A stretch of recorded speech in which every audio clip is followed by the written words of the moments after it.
Are you a scrub? Yes, I am.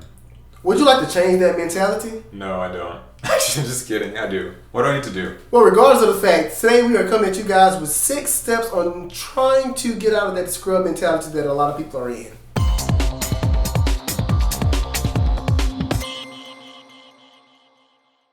I have a step. The first thing you need to do is accept that playing Rogue, just for the sake of playing Rogue, isn't really an excuse. Right. Not playing meta just because it's meta isn't an excuse. So you Pretty talk much, about it. yeah. In regards to that, now we're not saying that rogue decks aren't good, but there are people that have the mentality that I don't want to be a sheep, so I won't play meta like everyone else.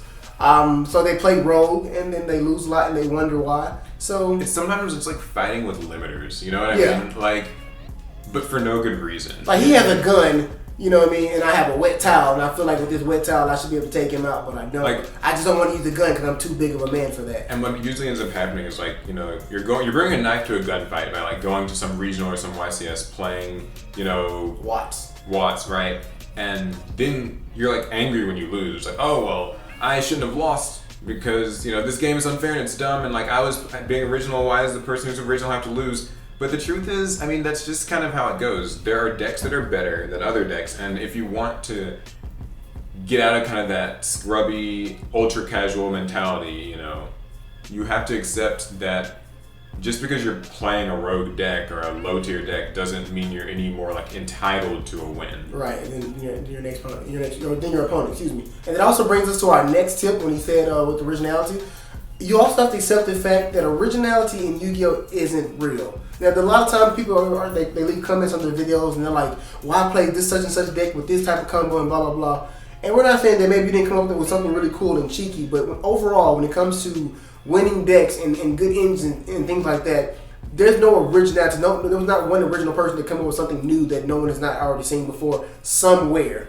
It's kind of why I hate when people will leave those comments too, where it's like, you stole this. Oh You know yeah, what I mean? you Like, stole this idea You from stole this somebody. idea from this person. I get it. Maybe somebody pioneers a deck and Right. like wins with it first, but I mean, Yu-Gi-Oh! Is Yu-Gi-Oh! And now more than ever in this game, where most decks are just a few different engines combined. That's all. Yeah, it's all it is. Like, I really don't. It doesn't feel make it original, You though. can claim much originality, Right. And it's really, let's be honest, it's never really been like that in Yu-Gi-Oh! Like, there's never really truly been like a whole lot of originality. No. Especially since nowadays there's like archetypes and stuff. So just because I happen to play a build that's really similar to a good player, I'm not like, I'm stealing, and you're guilty. It's really nothing to do with that. You have to accept that this game doesn't have originality. And it's even harder to be original now. It's more hard to be original nowadays because we have things like Yu-Gi-Oh! Pro and stuff like that. So cards that are coming out night before a whole other year, so we're already testing those and coming. Yeah, we play so far in advance, Right. that it can honestly feel like. I mean, everyone knows about these combos Right. so far ahead. Why you can't honestly claim that you thought of it. That you're like the first person to think of, and somebody's stealing your idea. Which, don't get me wrong, it's not a bad thing. True. But there's not really There originality. just shouldn't be any negativity based around the thought. So my tip for helping to kind of break out of the scrub mentality is, finally just accepting that you have to spend some money in the game. Yeah. It's, you don't have to play. You can play cheaper decks, budget Right. decks.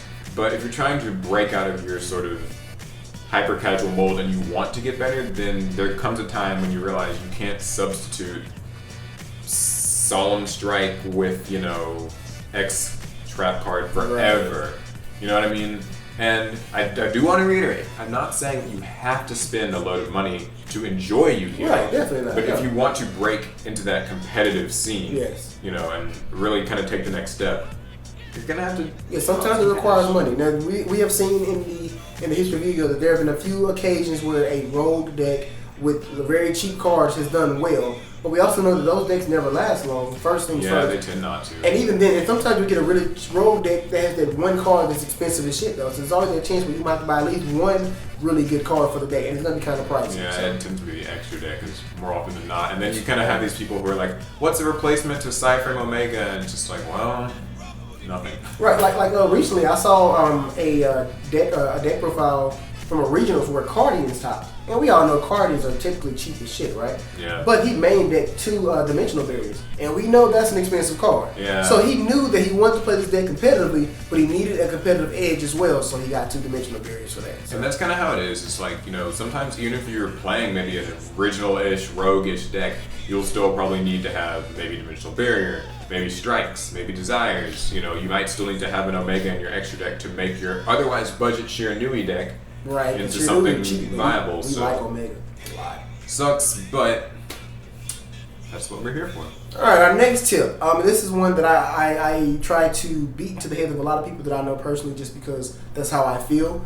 Another way to break out of this scrub mentality is to not make excuses for losing or things of that nature. It's always that situation where if I could have drawn this next card, or the fact that my opponent's playing meta and I'm not, or some random reason for you not coming away with the win. Like, it just doesn't really help you as a person grow in the game. It's really similar to the first excuse where it's like, I'm playing Gym Night, so even though I lost, it's fine because I at least had originality and I was having fun and he wasn't. But like the truth is, those are just excuses. You still came away with the win. Yeah, and I mean, like if you're getting like angry about winning or angry about losing, then you can't really claim that the other person was wrong for trying to win. Right. They're not wrong for playing a better deck. And again, reiterating, this isn't like saying that you can't enjoy playing Yu-Gi-Oh! Casually and stuff like that. Right, definitely. But if you're trying to get into the competitive scene, you kind of have to start not making excuses, owning up to the losses. Accountability is key. Rewatch your match and find where you misplayed. Don't just say, "Oh well, his deck, his deck's just better. It's a meta deck. Right. Of course he's gonna win." It's not an excuse. Because a lot of times in retrospect, and I've learned that with in a lot of my competitive play over years, is that I'll go back and look at a duel that I had and realize I could have made a different play and it would have changed the outcome of the duel completely. So yeah, there's usually something you can trace back to your losses. A lot of times you just there's sometimes you just get outplayed, outmatched, and you're like, holy fuck, I can't do anything. But then there are also some times where it's like I could have done this instead of this, and I would have fared a lot more favorable. So. And my next one is going to be talking to better players. I think that's something I see at a lot of local card shops, especially is. There's always like these cliques, the good players hang out, the maybe average players hang out, and a lot of people who are kind of stuck in the scrub mentality we're talking about here, they tend to kind of only talk to each other. Right. It's like kind of makes that echo chamber where it's like, yeah, it's fine that we're all playing these awful decks because we have originality and so we're not like those guys over there. But the truth is, talking to players who are better than you is really one of the fastest ways you can improve. You can learn a lot, especially if they're the same people that are beating you in tournament every week. Yes. What can I do better? And they can probably explain it to you. They're not, don't get me wrong, there are good Yu-Gi-Oh! Players who are dicks, but most of them are okay. Like, most of them are willing to help you if you just ask. And the part that comes with this that kills me the most is that everybody has an elitist attitude. So like I said, we have the scrub mentality where they think they're better than them because they're playing they're original. And then of course you have the meta players who feel like they're ass, so they don't talk to them. And like you said, there's a lot of nice, good players. As long as you guys come with each other with decent attitude, because I've seen where a scrub will. And I say scrub very lightly because I don't really like the word. In the context of this video. Right, yeah. But you'll see someone who's not that good of a player and he'll be addressing a good player and he'll ask for his advice, but then he'll criticize the good player's advice. So like you'll ask a good player for their for advice, they give it to you, and then you're like, oh, that's horrible. That doesn't work. I don't like that, or I'm so angry about this. All those people who ask us for advice on like decks on Facebook. Oh yeah. And like you answer them, it's like, oh, I think you could change this. No, I don't want to change this. Yeah, I have to run this card. I love it so much. Why did you ask for advice? Don't ask for advice if you're not willing to accept it. So like reiterating what you said, both parties are. Can be guilty at times. There are meta elitists, but there are kind of casual elitists. Okay. So don't never assume that it's just one side. So you gotta break the ice. You know what I mean? Don't burn a bridge. Don't make a wall between yourself and getting better because you think that a person is mean, awful. or because you're mean and awful. To be honest. And our last tip is simply changing your playing environment. And what we mean by that is not really saying traveling or anything like that. We understand a lot of people, you are in closed off locations, but just playing other people besides your friends, playing different people, group. Right? And I've learned that on my own personally and playing competitively is that playing against my friends is no pressure at all. You play them so much, you know their ins, their outs, you know their tails. Yeah. I mean, they don't have a poker face. And You more play than them so anything, long. you just know the deck they're playing. Yeah, you know what they're playing as well, so you don't learn anything competitively by playing your friends all the time. Especially like I said, you know what they're playing, you know them. So being able to play other people that you don't know, playing other people that are break out of better that than you, circle. yeah, definitely. Like it helps you out a lot. It gives you a different insight on people that you don't know, on strategies that you don't know, and like I said, it just makes it so much. It makes it so much easier for you when you go into the actual event because when I first used to go to regionals, like there was always this pressure on me because I don't know these people. Like I want to win, but I don't know what they're playing. You know, so you got to get used to that tournament. Yeah, you do. You have to have little anxiety attacks or whatever. Yeah, and if it's possible, do travel. I know. Yeah, you know, you can. Yeah, if there's any kind of regional within a few hours of where you live, get with some friends. You know, carpool. Everybody pitches in for gas or whatever, so it's not that expensive. Right. And go to those regionals. You can't, always play at locals and expect to get better, to break through that barrier of getting better. You have to eventually try your hand at people who are, a harsh environment where people are playing to win. They're playing better decks. They don't know you. They don't care. They don't care. They just want to win, which is the mentality that you'll eventually adapt if you're playing competitively. Just to be honest. So yeah, like definitely, if you can travel, and if you can't travel. Try to play with people more who people, aren't right. just your people. Just your normal group of people, because you won't get better with that. I mean, no matter how new and original your friend comes up with the deck, it's still the fact that this is your friend. You don't feel pressure when playing against them. So you gotta go into the big world a little bit.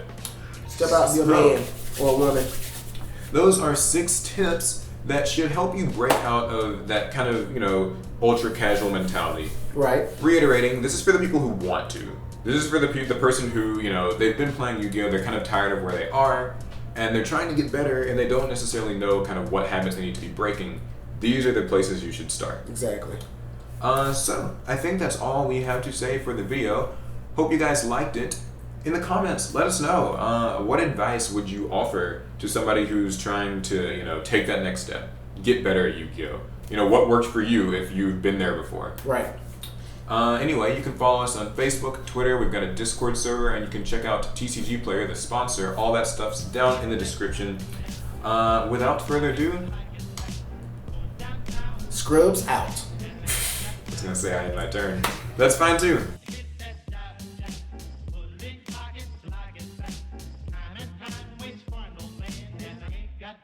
Shake your hand.